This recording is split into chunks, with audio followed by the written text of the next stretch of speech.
Hello అండి, అందరు ఎలా ఉన్నారు? మేమైతే చాలా చాలా బాగున్నాము. మీరు కూడా అందరూ బాగుండాలనేసి మనస్ఫూర్తిగా అయితే కోరుకుంటున్నాను. Welcome back to our channel Vijju ideas and vlogs. ఈరోజు వచ్చేసి నేనైతే మా చిన్నోనితో వీడియో ఎంట్రీ అయితే ఇచ్చానన్నమాట. ఇవాళ మా చిన్నోనికి ఏమనిపించిందో ఏమో కానీ ఒకటే ముద్దుల వర్షం అయితే కురిపిస్తున్నాడన్నమాట. వానికి ఏమనిపిస్తే అదే చేస్తుంటాడు. అసలు ఎందుకు ఇస్తున్నాడో కూడా అర్థం కావటం లేదన్నమాట. అయ్యో, వీడియోలో పడి చెప్పడమే మర్చిపోయాను.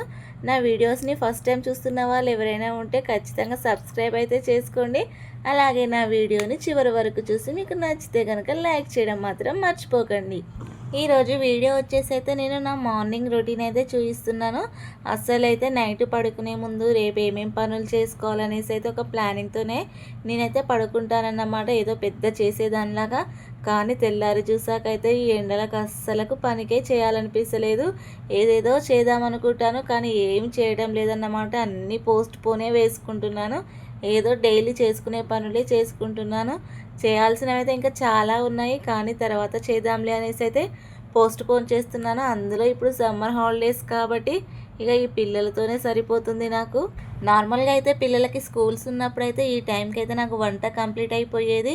ఇక బయటి పనులే ఉన్నాయి కదా అనేసి అయితే అనిపించేది నాకు. కానీ ఇప్పుడు సమ్మర్ హాలిడేస్ వచ్చినప్పటి నుంచి అయితే పనులన్నీ ఇంకా లేట్గా లేచి చేసుకుంటున్నాను. ఇక్కడ వచ్చేసి అయితే నల్ల వాటర్ వేస్ట్ అవుతున్నాయని అనేసి చెట్లకైతే పెట్టేస్తున్నాను. ఇక ఇక్కడ వాళ్ళ పిల్లలైతే ఈ బండ్లన్నిటితో ఆడి ఇంటి నిండా పేరుస్తారన్నమాట. సదిరిన కొద్దిసేపటికే మళ్ళీ వాళ్ళు ఆడుతూనే ఉంటారు కాబట్టి ఇంటి నిండా అనిపిస్తాయి. ఇక తప్పదు కాబట్టి ఏదో చేసుకుంటున్నాం కాబట్టి ఇలా అయితే అన్నీ తీసి సైడ్కి అయితే పెట్టేస్తున్నాను. పెట్టనైతే పెడుతున్నాను కానీ మళ్ళీ ఒక 10 మినిట్స్కి మళ్ళీ అన్నీ సైడ్కి అయితే పెట్టేస్తారన్నమాట మొత్తం. ఇక వాళ్ళు మనకు కావాల్సిన ప్లేస్ దగ్గర అయితే ఉండాలని ముఖ్యమైతే ఏం లేదు. వాళ్ళు ఇంట్లో ఉండి ఆడుకోవడమే ముఖ్యం కదా. ఇక వాళ్ళని అయితే ఫ్రీగా అయితే ఆడుకొనిస్తాను. ఫస్ట్ అయితే ఇవన్నీ ఎక్కడ చదిరేసి అయితే మొత్తం ఊడ్చుదామనేసి అయితే అన్నీ క్లీన్ చేస్తున్నాను అన్నమాట. ఇక్కడ నేను చదురుతుంటే చూడండి, ఊడ్చుతుంటే చూడండి మా చిన్నోడు మొత్తం బ్యాట్ బాల్ ఆడుతున్నాడు అన్నమాట. ఒక్కొక్కసారి నేను వాయిస్ ఓవర్ ఇస్తున్నప్పుడు మీరైతే అబ్జర్వ్ చేయొచ్చు. నేను ఇక్కడ వీడియో చూసుకుంటూ వాయిస్ ఓవర్ ఇస్తానన్నమాట. నేను చూస్తుంటాను కానీ ఏదేదో మాట్లాడుతుంటాను. తర్వాత అనిపిస్తుంది అయ్యా ఇదేంటి ఒకటి చెప్పబోయి ఇంకోటి అనేసి అనిపిస్తుంది. ఇలా మాటలు అనేది ఒక్కొక్కసారి తడబడుతుంటాయి, అన్నీ మిస్టేక్స్ అవుతుంటాయి. కానీ మళ్ళీ రిపీట్ చేసి ఇద్దామంటే ఇక మా చిన్నోడు డిస్టర్బ్ చేస్తాడనేసి ఒక్కొక్కసారి అలానే పెట్టేస్తుంటాను. ఇక ఇల్లు అయితే మొత్తం ఊడ్చేస్తున్నాను. ఇంకా ఇంట్లో పనులు అయితే ఏం చేసుకోలేదు. గ్యాస్ దగ్గర అయితే కిచెన్లో ఇక జస్ట్ ఫస్ట్ చుట్టూ అయితే మొత్తం ఊడ్చేస్తున్నాను అన్నమాట. నా వాయిస్ కూడా కొంచెం చేంజ్ అయ్యింది. ఎందుకంటే రీసెంట్గానే అమ్మ వాళ్ళ ఇంటికి అయితే వెళ్ళొచ్చాను కదా. అక్కడ కూల్ డ్రింక్స్ ఎక్కువ అవ్వడం వల్ల కూడా కొంచెం నా వాయిస్ అయితే చేంజ్ అయ్యింది. ఆ కూల్ డ్రింక్స్ ఎంత తాగొద్దని తెలిసినా కానీ అవి చూడంగానే మనం టెంప్ట్ అయిపోతాము. ఇక అలా కాక మనం చుట్టరికంగా వెళ్తాం కాబట్టి ఇక వాళ్ళు మర్యాదలకు మనమైతే ఖచ్చితంగా తాగాల్సి అయితే ఉంటుంది. నేనైతే చాలాసార్లు ఇలా వాయిస్ ఓవర్ ఇస్తున్నప్పుడు అయితే చాలా హ్యాపీగా ఫీల్ అవుతాను. ఎందుకంటే నేను ఇక్కడ నా వర్క్ చేస్తున్నప్పుడు కెమెరా ఆన్ చేసి వెళ్తాను కదా. మీరు బ్యాక్ వెళ్ళాక అబ్జర్వ్ చేస్తుంటే మా చిన్నోని మా పాప ముద్దాడుతుంది చూడండి. వాళ్ళకి అర్థమైపోతుంటుంది. చిన్న వాళ్ళ దగ్గర వాళ్ళకు ఒక పెద్దరికం వచ్చేస్తుంటుంది అన్నమాట. నేను పెద్ద, మా తమ్ముడు చిన్న కాబట్టి నేనే అతన్ని టేక్ కేర్ చేసుకోవాలన్నట్టు చేస్తుంది. అందుకే అప్పుడప్పుడు ఇలా వీడియోస్ నేను వాయిస్ ఓవర్ ఇస్తున్నప్పుడు అవి చూస్తుంటాను కదా, ఏదో తెలియని హ్యాపీనెస్ అయితే వస్తుంది. ఇక్కడైతే నేను ఇంతకు ముందు రోజే డ్రమ్ వాష్ అయితే చేశాను. అందుకే మొత్తం లోపల రబ్బర్ లోపల అంతా మురికి ఉంటుంది కాబట్టి క్లీన్ చేద్దామనేసి వచ్చేసరికి ఇక్కడ వాటర్ మొత్తం అంటే సబ్బుతోని ఇలా పడ్డాయి అన్నట్టు చుక్కలు చుక్కలుగా ఇక్కడ స్నానం చేస్తుంటే అందుకే మళ్ళీ తడి క్లాత్తోనైతే ఇక్కడ క్లీన్ చేస్తున్నాను. యాక్చువల్లీ ఇలా తడి క్లాత్తోనైతే క్లీన్ చేయొద్దు, కాలనీలతోనే ఆ లిక్విడ్తోనే నేను క్లీన్ చేస్తాను మ్యాక్సిమం. కానీ ఇప్పుడు సడన్గా చూసేసరికి ఇక అలాగే చేసేసాను. మళ్ళీ లోపలైతే మొత్తం రబ్బర్ లోపల అంతా మురికి ఉంటుంది కదా, అది క్లీన్ చేద్దాం అనేసి వచ్చి అయితే ఇది కూడా చేస్తున్నాను అన్నమాట. ఈ చుట్టూ వచ్చేసి అయితే ఈ ఇటుకలతోని మా హస్బెండే కట్టాడన్నమాట. అంటే మాకు ప్లేస్ లేకుండే వాషింగ్ మిషన్ పెట్టడానికి. ఇక మళ్ళీ వర్షాలు వచ్చినా కానీ ఈ ఎండకు కూడా ఖరాబ్ అవుతుంది కదా, అందుకే ఇలా అయితే సెట్ చేసేవాడు. అందులోనూ ఈ సమ్మర్లో అయితే ఏ టైంలో వర్షాలు పడేదైతే మనం గెస్ చేయలేము. మ్యాక్సిమం అయితే నైటే పడతాయి కదా, ఆ టైంలో మనమైతే లేచి మళ్ళీ సెట్ చేసుకునే ఓపిక ఉండదు కాబట్టి ఇలా అయితే సెట్ చేశాడు. ఇక వర్షం వచ్చినా ఎండకు కూడా ఏం ఖరాబ్ కాదన్నమాట. నేనైతే 10 డేస్కి ఒకసారైనా కానీ ఇలా డ్రమ్ వాష్ చేసి క్లీన్ చేసుకుంటాను. లేదంటే మనం బట్టలు ఎప్పుడు వేసినా కానీ ఇంకా స్మెల్ వస్తుంటాయి, ఎక్కువ నీట్గా కూడా కావు. మళ్ళీ మనం చేతితో పిండినంత కూడా నీట్గా ఉండవు కదా. అందుకే ఇది ఎప్పటికప్పుడు వాషింగ్ మిషన్ క్లీన్ చేసుకుంటూ ఉండాలి. లేదంటే బట్టలు స్మెల్ వస్తాయన్నమాట. పిండినా కానీ మంచి ఫ్లేవర్తోనైతే ఉండవు. అందుకే నేను ఎప్పటికప్పుడే క్లీన్ చేస్తాను. ఇదంతా క్లీన్ చేసి ఒక 5 మినిట్స్ అయితే అలాగే డోర్ ఓపెన్ చేసి పెట్టాకనే నేనైతే బట్టలు వేస్తున్నానన్నమాట. ఇవాళ ఇంట్లో పనులన్నీ ఏం చేయకముందుకే బట్టలు ఎందుకు వేస్తున్నానంటే కొంచెం ఎక్కువగా ఉన్నాయి. అమ్మ వాళ్ళ ఇంటికి వెళ్ళొచ్చాను కదా, మళ్ళీ మా హస్బెండ్వి ఇంకా పిల్లలే కూడా చాలానే ఉన్నాయి. మళ్ళీ ఇంటికి వచ్చినాక ఇక సమ్మర్ కాబట్టి ఇక మార్నింగ్ ఈవినింగ్ ఎక్కువ డ్రెస్సెస్ పడుతున్నాయి. అందుకే ఫాస్ట్గా ఈ బట్టలు వేసి ఇంట్లో పని చేసుకొని వచ్చేసరికి ఇవి కంప్లీట్ అవుతాయి. ఆ లోపు ఎండేసుకోవచ్చు అనేసి అయితే ఈ బట్టలన్నీ వేసేస్తున్నాను. ఇక్కడ మా పాప వచ్చేసి నాకు కొన్ని ముచ్చట్లు చెప్తుందన్నమాట. ఈ సమ్మర్ వచ్చినప్పటి నుంచి అయితే మా ఇద్దరి మధ్యలో బాండ్ ఇంకా పెరిగిపోతుంది. అదేంటో మా పాపకి మైండ్ మెచ్యూర్ లెవెల్స్ అయితే నాకు పెరిగిపోతున్నాయి అనిపిస్తుంది. బాగా అర్థం చేసుకుంటుంది ఏ విషయాలైనా కానీ. వాళ్ళ తమ్ముడు కొడుతున్నా కానీ తిరిగి అయితే అస్సలు కొట్టడం లేదు.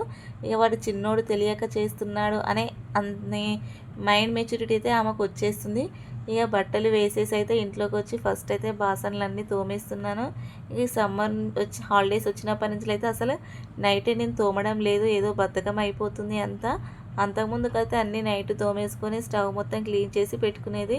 ఇప్పుడైతే ఇక ఎక్కడికి వెళ్ళేది లేదు, ఏం వర్క్ చేసేది లేదు కాబట్టి మార్నింగ్ చేసుకుందాంలే అని బద్ధకంతోనైతే అన్నీ ఇలా వదిలిపెట్టేశాను. కానీ నాకు మార్నింగ్ లేచాక వంట స్టార్ట్ చేయాలంటే ఇక గ్యాస్ అలా ఉంటే అస్సలు స్టార్ట్ చేయాలనిపించదు. అందుకే ఫస్ట్ బాసనలన్నీ క్లీన్ చేసి స్టవ్ అంతా క్లీన్ చేసుకున్నాకనే వంట స్టార్ట్ చేస్తానన్నమాట.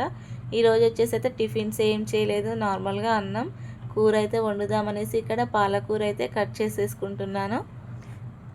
నాకైతే అసలు ఈ పాలకూర పప్పు అయితే అస్సలు తినాలనిపించదు, కానీ మా హస్బెండ్కి అయితే చాలా ఇష్టం. పిల్లలు కూడా మంచిగానే తింటారు. పప్పు కదా, కొంచెం కారం తక్కువగా వేసి వండితే పిల్లలు తింటారు, మా హస్బెండ్ తింటారు.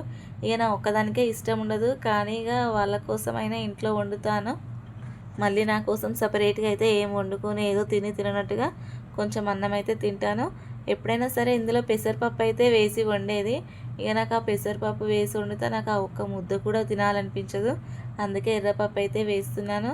అవన్నీ పాలకూర పప్పు మొత్తం క్లీన్గా వాష్ చేసుకొని అయితే గిన్నెలో పెట్టేసి ఇక్కడ ఆనియన్స్ టమాటోస్ అయితే కట్ చేసేస్తున్నాను. అవును, చెప్పడం మర్చిపోయాను. నేనైతే రీసెంట్గానే నా ఛానల్లో 2 వీడియోస్ అయితే అప్లోడ్ చేశాను. అసలు అవైతే ఎవరు చూడలేదు. ఎందుకో నాకైతే అంతకంటే ముందు వీడియోస్ మరీ ఎక్కువగా రీచ్ రాకున్నా కానీ కొంచెం చూస్తున్నారులే అన్నంత హోప్ అయితే ఇచ్చింది. కానీ రీసెంట్గా ఈ 2 వీడియోస్ అయితే అస్సలు ఎక్కువ ఎవ్వరూ చూడలేదు, ఏదో కొద్ది మందే చూసారన్నమాట. మీరు నా వీడియోస్ చూసి మీకు నచ్చితే ఒక చిన్న లైక్ ఇవ్వండి. అలా లైక్ ఇవ్వడం వల్ల నాకు కొంచెం హోప్ ఇచ్చినట్టు ఉంటుంది, ఇంకా వీడియోస్ చేయాలనే ఇంట్రెస్ట్ కూడా ఉంటుంది. ఇక్కడ కర్రీ అయితే స్టవ్ మీద వేసేసి బాటిల్స్లో అయితే వాటర్ నింపేస్తున్నాను. కుండ తెచ్చుకున్నాం కానీ అదైతే ఎమ్మటే పగిలిపోయిందన్నమాట. ఒక 1 మంత్ కూడా మాకు రాలేదు. అంటే ప్రాబ్లం కుండదే కాదు, మాదే అన్నమాట. మా చిన్నోడు బ్యాట్తోనేమో కొట్టేశాడు, అందుకే అది పగిలిపోయింది. అస్సలు అయితే ఆ రోజు మూడు మొత్తం ఆఫ్ అయిపోయింది. 250 260 పెట్టి తెచ్చాడు, కానీ అసలు తాగినామన్నట్టే లేదు. మంచిగా హెల్తీ వైజ్గా మంచిదనేసి తెచ్చాడు, కానీ అసలు తాగినట్టే లేదు. అప్పటికి నేను చెబుతూనే ఉన్నాను పిల్లలు ఖరాబ్ చేస్తారనేసి, కానీ ఫ్రిడ్జ్లో వాటర్ తాగితే మంచిది కాదు, హెల్త్ ఖరాబ్ అవుతుందనేసి తెచ్చాడు. కానీ అది తెచ్చిన 10-20 డేస్కే పగిలిపోయింది. ఇక పిల్లలు ఉన్న కాడ ఇలాంటివి అయితే తప్పవు, కొన్ని రోజులైతే జాగ్రత్త పడాలి. ఇక మొత్తం బాటిల్స్ మొత్తం వాటర్ నింపేసి ఫ్రిడ్జ్లో అయితే పెట్టేశాను. ఇక మా హస్బెండ్ కూడా వచ్చి తాగుతాడనేసి ఈలోపు కర్రీ అయితే అవుతుంది. ఈలోపు అయితే ఇల్లు మొత్తం మూడ్చేసాను. ఇక్కడ ఈలోపు వాషింగ్ మిషన్ కూడా కంప్లీట్ అయిపోయింది. అందుకే బట్టలు ఎండేద్దామనేసి అయితే బయటికైతే వచ్చాను. ఈ కవర్ కొని అయితే ఎక్కువ రోజులు అయితే ఏం కాలేదు. మిషన్ తీసుకున్నప్పుడే తీసుకున్నాము, అంటే ఒక 7 మంత్స్ 8 మంత్స్ అవుతుంది. కానీ ఆ కవర్ అది కూడా ఒక 1 మంత్ లోపే మా చిన్నోడు చింపేశాడు దాన్ని. అంటే అప్పుడు బయటలో పెట్టేదన్నమాట, అప్పుడు చింపేశాడు. అందుకే మా చిన్నోడు అసలు ఏది ఉంచాడు ఇంట్లో. ఇక పిల్లలు ఉన్న కాడ ఇంతే కదా, కానీ ఇప్పుడు ఎండకు ఖరాబ్ అవుతుందనేసి ఇక దేంతోనో అయితే కవర్ అయితే చేస్తున్నాము. మళ్ళీ కొత్తది కొనాలంటే కొన్నా కూడా మళ్ళీ చింపేస్తాడు. అందుకే వాడు కొంచెం పెద్దగా అయ్యేదాకా ఉన్న వాటితోనే ఇలా అడ్జస్ట్ అయితే చేసేసుకుంటున్నాము. ఇక బట్టలు అయితే అన్నీ ఎండేస్తున్నాను. ఒక్కొక్కసారి అయితే ఈ మిషన్ కంప్లీట్ కాగానే బట్టలు కూడా నేను ఫాస్ట్గా ఎండేయను. అందులో వేసానని అయితే మర్చిపోతానన్నమాట. అయ్యో మళ్ళీ 1 అవర్ 2 అవర్స్ అయ్యాక గుర్తుకొస్తుంది కదా, అప్పుడు పొయ్యి చూస్తే అప్పటికి కొన్ని ముడతలు అయితే పడతాయి. ఈ మిషన్లో వేసుకునే వాళ్ళు మ్యాక్సిమం చేయాల్సిన పని ఏంటంటే అవి కంప్లీట్ కాగానే ఫస్ట్ ఎమ్మటే తీసేసి ఎన్ని పనులు ఉన్నా కానీ ఎండేసుకోవాలి. లేదంటే బట్టలు అనేది మొత్తం ముడతలు వస్తుంటాయి. మళ్ళీ మనమైతే డైలీ వేర్ అయితే ఐరన్ అయితే చేసుకోం కదా, మళ్ళీ పిండినా కూడా వేస్ట్ అనిపిస్తుంది. నాకైతే మళ్ళీ ఒక్కొక్కసారి అలా మర్చిపోతే మళ్ళీ 30 మినిట్స్ పెట్టేసి అయితే ఇలా పెట్టేస్తుంటాను. లేకుంటే నాకైతే బట్టలు నీట్గా ఉన్నంత ఫీలింగ్ అయితే అనిపించదు. నా వీడియో చూసి నచ్చితే లైక్ చేయండి. బాయ్.